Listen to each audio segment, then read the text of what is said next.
The Rowby Show is brought to you by Instant Stupid Pudding. New and improved. Now with no unpleasant aftertaste.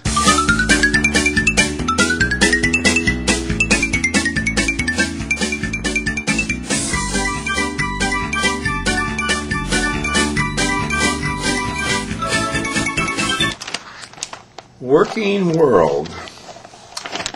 How to be a great receptionist.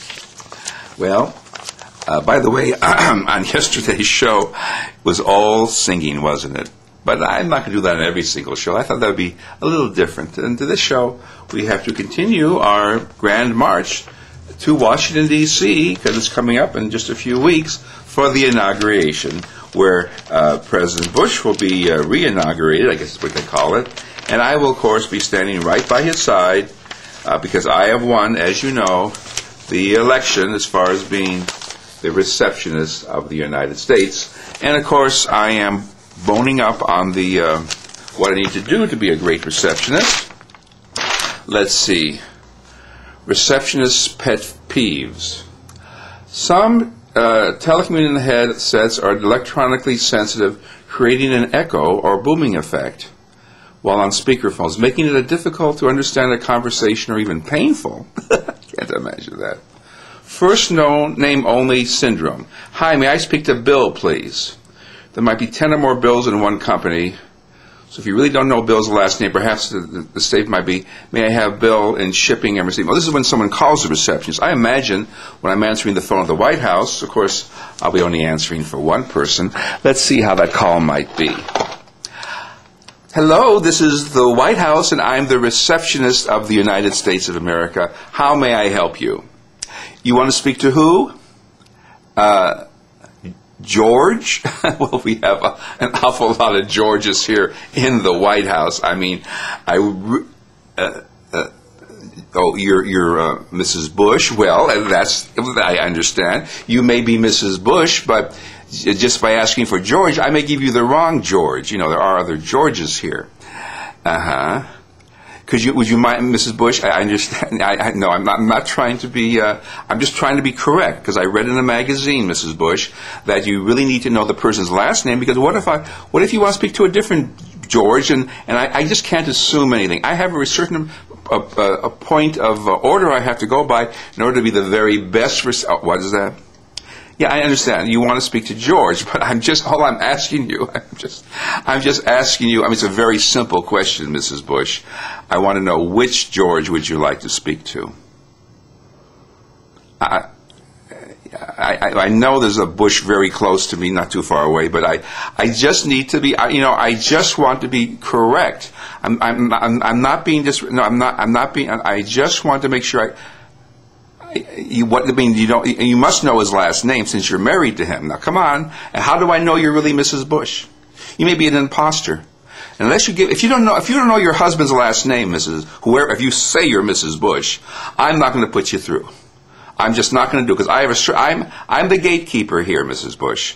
And you may not be Mrs. Bush. And if you don't know your husband's last name, then okay, Mr. George Bush. Okay, I'll put. Let me just see if he's available. Mr. President, there's a lady here who says her name is Mrs. Bush, and she says she wants. Oh, okay, I'll put you right through.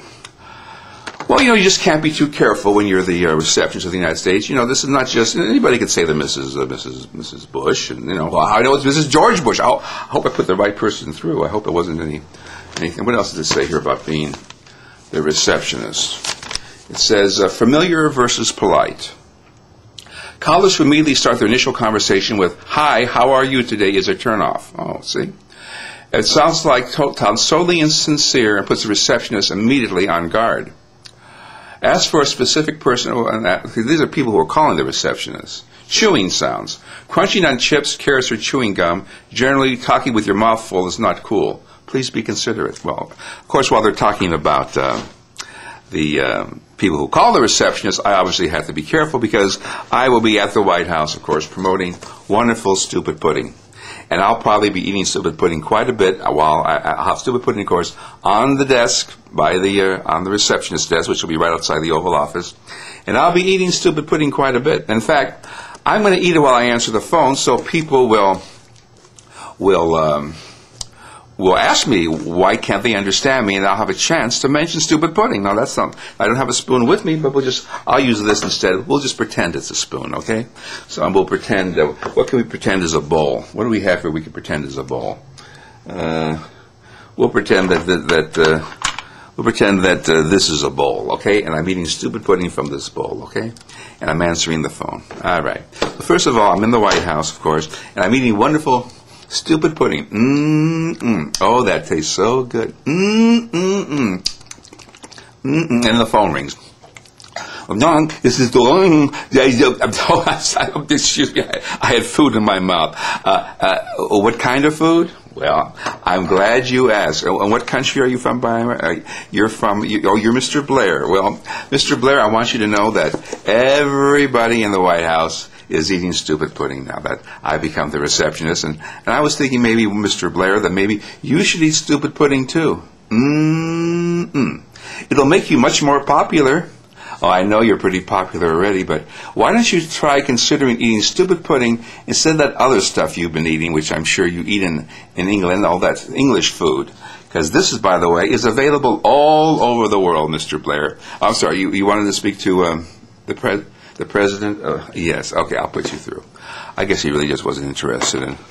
He has more important things to do, I suppose. But every time he phones, every time anybody phones, of course, the White House, I'll have food in my mouth.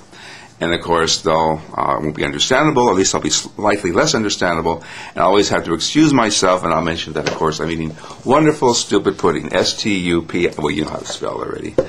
Anyway, I want to give you some updates on things where this episode may or may not have the old green background behind me, because we're trying out a new background, a new special effect.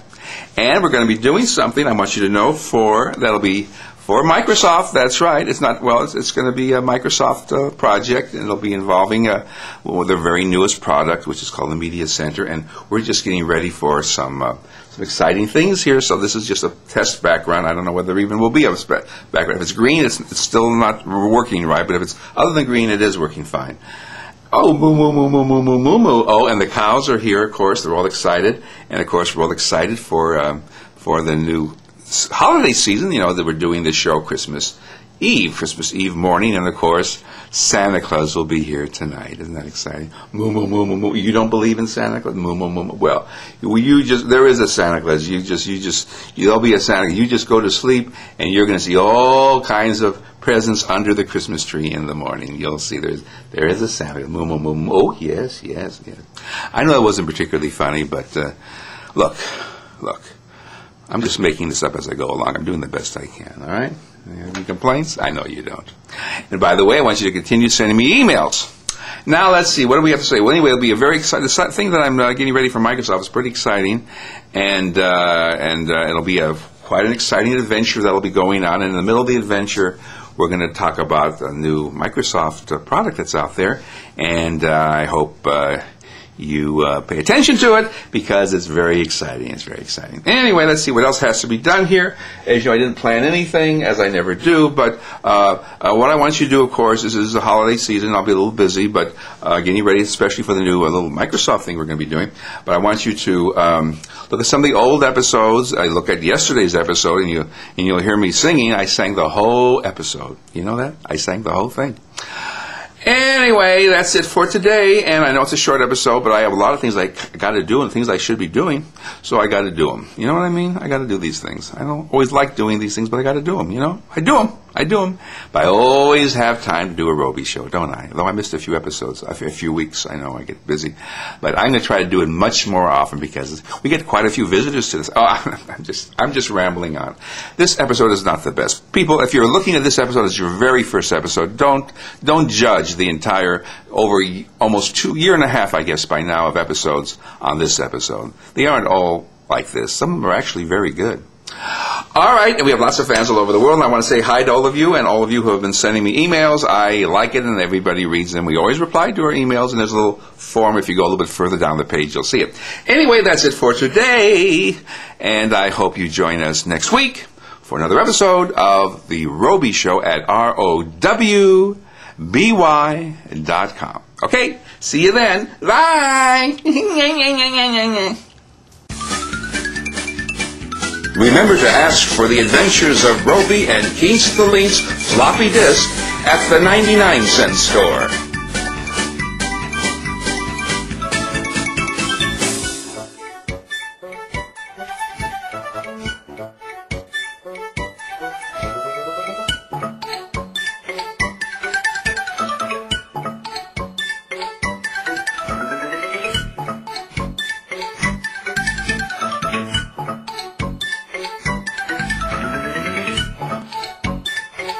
The Adventures of Rowby and Keats the Lynx are streamed to you in Windows Media 9 by Microsoft. Microsoft. More words are deleted in Microsoft products than in any other products in the world.